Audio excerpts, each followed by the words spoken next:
Hi అండి. ఈరోజు వీడియోలో సింపుల్‌గా నేను ఇంట్లో వరలక్ష్మి వ్రతం ఎలా జరుపుకున్నానో చూపిస్తాను. వీడియోలోకి వెళ్ళిపోదామా?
గడపకి పసుపు అది రాసుకుని ముగ్గు వేసుకున్నాక అమ్మవారి పూజ కోసం పీటని సిద్ధం చేస్తున్నానండి.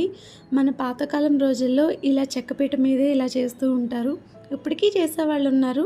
కానీ ఇంకా ఈ హైఫై లైఫ్కి ఇప్పుడు అందరూ చాలామంది రకరకాల డెకరేషన్ పీటలు ఇవన్నీ కొంటున్నారు. అవన్నీ చూసి అయ్యో మనం కొనలేదే అనుకోవద్దు. మనకు ఉన్న దాంట్లో ఎలా చేసినా కూడా అమ్మవారు అనేవారు మన పూజను అనేది స్వీకరిస్తారండి. కానీ నిండు మనసుతో చేయాలన్నమాట.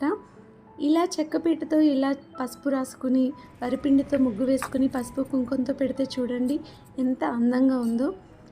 ఇంకా పూజా విధానం అనేది ఒక్కొక్క ఇంటి బట్టి ఒక్కొక్కలా ఉంటుందని, అందరిలో ఒకేలా ఉండాలని ఉండదు. ఒక్కొక్కళ్ళ ఆచారాలను బట్టి నేను బియ్యం వేసి దాని మీద ప్లేట్ పెట్టి మనం అమ్మవారి కలశం తయారు చేస్తున్నానండి. నా దగ్గర అష్టలక్ష్మి చెంబు ఉంటే దాని మీద ఒక కొబ్బరికాయకి అమ్మవారి ప్రతిమ పెట్టి అలా సెట్ చేసుకున్నాను అనమాట. శారీ కట్టాలనుకునే వాళ్ళు శారీ కట్టుకోవచ్చు. ఇప్పుడు నాకు అంత టైము ఓపిక లేకపోవడంతో జస్ట్ ఒక చిన్న బ్లౌజ్ పీస్ని నేను అలా కట్టాను అనమాట. బాగా వచ్చిందని ఏమీ చెప్పను, ఏదో అలా సింపుల్గా చేసేసుకున్నాను. అలా చేశాక నేను ఇప్పుడు తోరణాలు అనేవి రెడీ చేసుకుంటున్నానండి. 5 పోగులు వేసుకుని 9 పువ్వులు కట్టుకోవాలన్నమాట. ఒకటి నాకు, ఒకటి గౌరీదేవికి అన్నట్టు 2 తోరణాలు రెడీ చేస్తున్నాను. మనకి అమ్మవారిది కథ పుస్తకం ఉంటుందండి, వరలక్ష్మి వ్రత కథ విధానం అని. ఆ పుస్తకం తీసుకున్నా పర్వాలేదు, మనకి యూట్యూబ్లో వచ్చేస్తుంది, లేకపోతే గూగుల్లో పీడిఎఫ్స్ దొరుకుతాయి. అది చూసి చదువుకుంటూ కూడా మనం పూజ చేసుకోవచ్చు.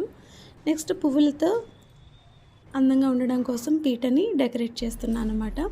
నా దగ్గర వినాయకుడిది ఒకటి అలా ఉంటే గిఫ్ట్ ఐటమ్ వెనకాల సెట్ చేసుకున్నాను.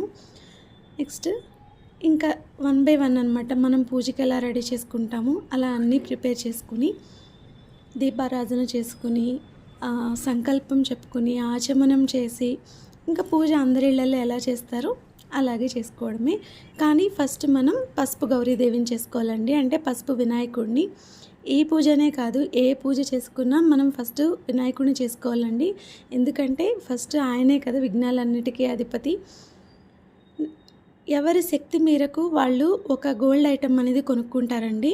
నేను రూపు తీసుకుందాం అనుకున్నాను కానీ కుదరక తీసుకోలేదు.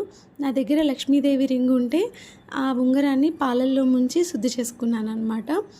మీకు అంతకుముందు సంవత్సరం తీసుకున్న రూపు ఉంటే అయ్యో ఈ ఇయర్ నేను కొనుక్కోలేకపోయానని ఫీల్ అవ్వకుండా ఆ రూపుని పాలల్లో ముంచి శుద్ధి చేసుకుని మనం మళ్ళీ పూజకి యూజ్ చేసుకోవచ్చు. అమ్మవారికి ఒక కొత్త శారీ, ఒక బ్లౌజ్ పీసు పెట్టి అరటిపళ్ళు, తాంబూలం, గాజులు పెట్టి మనం అమ్మవారి దగ్గర పెట్టుకోవాలి.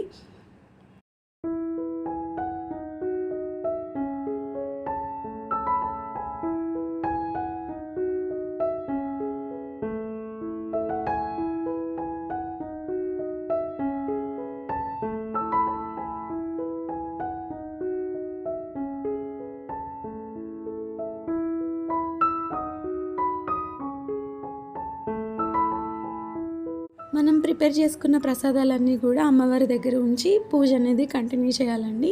నేను పూజ ఎలా చేసుకున్నాను అదేం చూపించట్లేదు, వీడియో లెంతీ అనేది ఎక్కువైపోతుందని. మీకు పూజ చేయడం రాకపోయినా పెద్దవాళ్ళు ఉంటారు కదండి, వాళ్ళని అడిగి ఎలా చేయాలి అని కనుక్కుని వచ్చినంత వరకు ట్రై చేయండి. ఎలా అంటే అస్సలు చేయకపోవడం కన్నా ఎంతో కొంత ప్రయత్నించడం బెటర్ కదా. పూజ అంతా అయ్యాక అదే మొత్తం అష్టోత్తరం ఇవన్నీ చదువుకుని కథ అన్నీ చదువుకున్నాక ప్రసాదాన్ని అమ్మవారికి సమర్పించాలి. నెక్స్ట్ హారతి వెలిగించుకుంటే పూజ అయిపోయినట్టే. హారతి వెలిగించుకుని అమ్మవారికి చూపించి మనం కూడా అద్దుకుని నెక్స్ట్ ఒక సాంబ్రాణి కాయిన్ అనేది వెలిగించండి. కాయిల్ వెలిగిస్తే చాలు, మొత్తం ఒక అంబియన్స్ సూపర్ ఉంటుంది. తర్వాత కొబ్బరికాయ కొట్టుకోవడమే.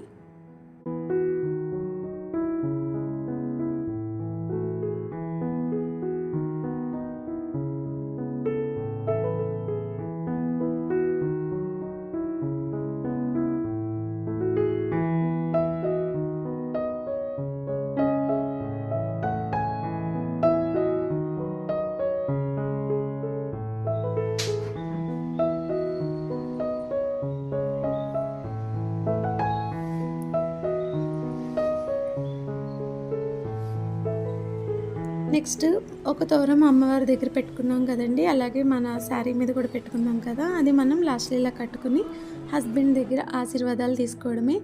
వీలైనంతలో ముత్తైదువులకి తాంబూలం అనేది ఇచ్చుకోవచ్చు.